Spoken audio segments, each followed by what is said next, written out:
వేదికపైన ఆసీనులైన ప్రతి ఒక్కరికి, మంత్రివర్గానికి, బాబా గారు మహాసమాధి అయిన తర్వాత దాన్ని సమర్థవంతంగా నడిపిస్తున్న శ్రీ రత్నాకర్ గారికి, ప్రతి ఒక్కరికి పేరు పేరున నా హృదయపూర్వక నమస్కారం. ప్రత్యేకించి ఇక్కడికి వచ్చేసిన సత్జయంతి సందర్భంగా ఇక్కడికి వచ్చిన భక్తులందరికీ, సాయిబాబా భక్తులందరికీ మనస్ఫూర్తిగా మీ అందరికీ నా నమస్కారాలు తెలియజేస్తున్నాను. సత్యసాయిబాబా గారి గురించి, గొప్పతనాన్ని గురించి మన దేశస్తుల కంటే విదేశీయులు ఎక్కువ చెప్తారు ఆయన గురించి. కొన్ని సందర్భాలు ఇప్పుడు సింగపూర్ వెళ్ళినప్పుడు ఒక 30 సంవత్సరాల క్రితం చైనీస్ ఇళ్లలో చూశాను సత్యసాయిబాబా గారి ఫోటోగ్రాఫ్. అలాగే ఒక హాలీవుడ్ యాక్టర్ స్టీవెన్ సిగాల్ అని చాలా సంవత్సరాల క్రితం, క్లోజ్ టు ఒక 20 సంవత్సరాల క్రితం అనుకుంటా, చిరంజీవి గారిని ప్రత్యేకించి అడిగి, మా అన్నయ్య చిరంజీవి గారిని ప్రత్యేకించి అడిగి నేను బాబా గారిని కలవాలి అని చెప్పి ఇక్కడ బెంగళూరులో ల్యాండ్ అయినా ఇక్కడ ఫ్లైట్కి ఆయనకు వచ్చి ఆశీర్వాదాలు తీసుకుని వెళ్తే నాకు చాలా ఆశ్చర్యం కలిగేది. ఒకరి గొప్పతనం, ఒకరి తేజస్సు ఎలా తెలుస్తుందంటే ఎలా వెళ్ళి దీని గురించి నేను అనుకుంటా ఉండేవాడిని. బాబా గారిది వెలిసింది భారతదేశంలో అత్యంత వెనుకబడ్డ జిల్లా అనంతపురం, రాయలసీమలోని అనంతపురం జిల్లా. ఆయన పుట్టుక కూడా అత్యంత వెనుకబడ్డ జిల్లా, నీటికి కూడా కొరత ఉండే జిల్లా, వలసలు వెళ్ళిపోయే జిల్లా. అలాంటి జిల్లాని ఎంచుకున్నారు ఆయన జన్మకు కూడా. అందుకని అలాంటి జన్మ తీసుకున్నాడంటే మహానుభావులే తీసుకోగలరు. ఒక 40 సంవత్సరాల క్రితం ఎవరైనా ఊహించుకోగలమా? దేశ విదేశాల నుంచి చాలామంది భక్తులు, విదేశీయులు అందరూ వచ్చి దీని అభివృద్ధికి పాటుపడతారని.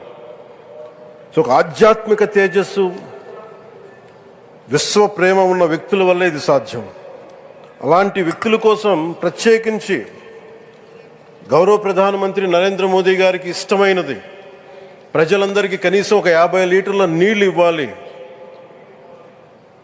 అది రక్షిత మంచినీరు ఇవ్వాలి. అలాంటి పథకం, ఒక 50 లీటర్ల నీళ్లు కనీసం ఇవ్వాలి అనేది ఒక వ్యక్తికి ఆ సంకల్పం నరేంద్ర మోదీ గారు దీన్ని ముందుకు తీసుకొచ్చారు.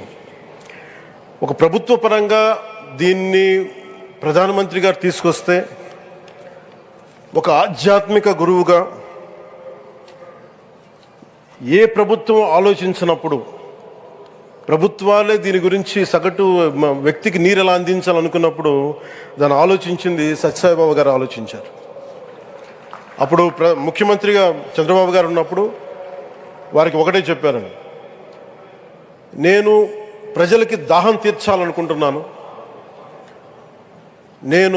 నాకు తెలిసిన భక్తులు, ఒక భక్తులు, ఒక ఆయన సింగిల్ హ్యాండెడ్గా 400 crores 400 కోట్ల రూపాయలు ఈ పథకానికి, ఈ పథకానికి ఇస్తాను, దాహం తీర్చే పథకానికి ఇస్తాను అంటే, దానికి ఆ రోజున ప్రత్యేకించి అలాంటి పర్మిషన్స్కి వీటికి కొంచెం కష్టాలు ఉన్నప్పుడు గౌరవ ముఖ్యమంత్రి నారా చంద్రబాబు నాయుడు గారు వీటికి అండగా ఉండి ఈ సత్యసాయి, ఈ దాహం తీర్చే ఈ పథకానికి, అంటే మనం చెప్పాలంటే జల్ జీవన్ మిషన్ అంకురం సాయిబాబా గారు చేశారు ఇక్కడ. ఇది తమిళనాడులో కానీ, తెలంగాణలో కానీ, మిగతా అన్ని రాష్ట్రాల్లో కూడా ఈరోజు చేయగలుగుతున్నామంటే దానికి అంకురం సాయిబాబా గారు అందించారు. ఆయన సేవా తత్పరత ఆయనది. ఎవరెవరో ఎంతమంది ప్రభావితం చెందారో లెక్కలేదు. ఒకసారి సేవ చేసే వాళ్ళందరినీ చూస్తూ ఉంటే, మా వదిన గారు చెప్పారు, ఒకసారి భోజనం తింటా ఉంటే ఎవరిని ఇంకొకసారి ఇది కొంచెం అన్నం పట్టరా అంటే మా అన్నయ్య గారు చెప్పారండి. వాళ్ళ అన్నకు ఆయన ఎవరో తెలుసు, ఆయన ఒక farmer IAS officer, senior IAS officer అని. ఆయనకి సెలవులో ఉన్న సమయంలో వచ్చి ఇక్కడ సేవ చేస్తారని. ప్రత్యేకించి ఒక వ్యక్తి, ఒక మహానుభావుడు ఎంతమందిని ప్రభావితం చేయగలిగారంటే, ఐఏఎస్లు కావచ్చు, మన ఈ రోజున సచిన్ టెండూల్కర్ గారు కావచ్చు, వేదిక పైన మహానుభావులు ఎందరో కావచ్చు, వీళ్ళందరినీ ప్రభావితం చేసే ఒక అరుదైన ఆధ్యాత్మిక శక్తి మన భారతదేశంలో, మన అనంతపురంలో, మన ఆంధ్ర రాష్ట్రంలో ప్రపంచానికి వెలుగులిచ్చే ఒక మహా వ్యక్తి పుట్టడం, ఆయన శత జయంతి సందర్భంగా ఇక్కడ మనందరం ఏకం కావడం చాలా ప్రత్యేకమైన ఆనందాన్ని కలిగించింది.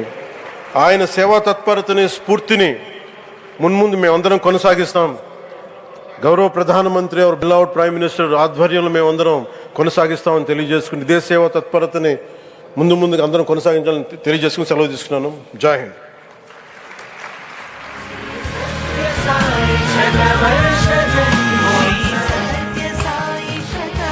Thank you, sir, for your heartwarming words on